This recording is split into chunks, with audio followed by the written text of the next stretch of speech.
Hi అండి, అందరికీ నమస్కారం. అందరు బాగున్నారా? వరలక్ష్మి వ్రతం శుభాకాంక్షలు అండి.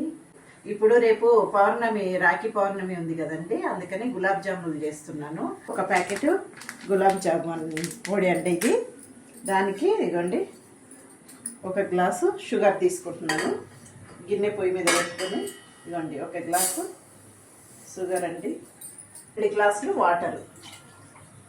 చాలా తక్కువ.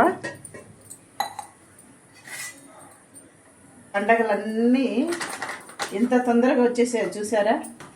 అన్ని పండగలు చాలా తొందరగా వచ్చేస్తున్నాయి అండి. ఇప్పుడు పాలు పోసుకున్నాము దీంట్లో అండి. ఎక్కువ చేస్తే కూడా తినరండి, చాలా తక్కువ స్వీటు, అందుకని ఒక్క ప్యాకెటే చేస్తున్నా. మళ్ళీ ఎప్పుడైనా అవసరం ఉంటే చేయొచ్చు అని. ఇదిగోండి పిండి బాగా కలిపి 5 నిమిషాలు నానబెట్టుకున్నామండి. ఇప్పుడు మనము కడాయి పెట్టుకుని ఆయిల్ వేసుకున్నాము.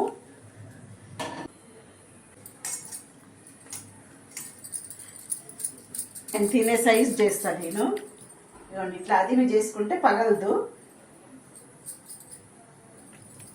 ఇవ్వండి ఇట్లా చిన్నవి, మరీ పెద్దగా నానిన తర్వాత పెద్దగా వస్తుందండి.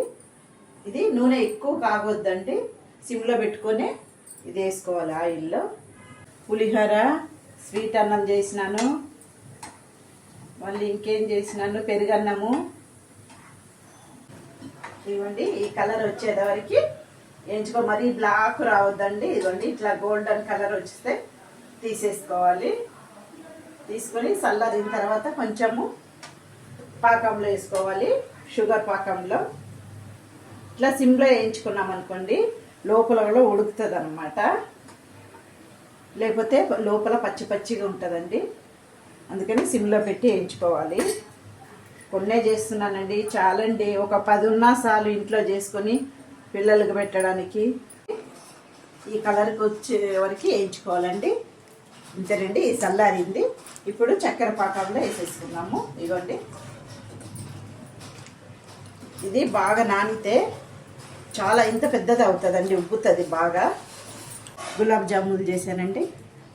ఓకే అండి, మీరు కూడా ఇట్లానే చేసుకోండి, చాలా బాగుంటుంది. ఓకే అండి, ఈ వీడియో మీకు నచ్చితే లైక్ చేయండి. బాయ్.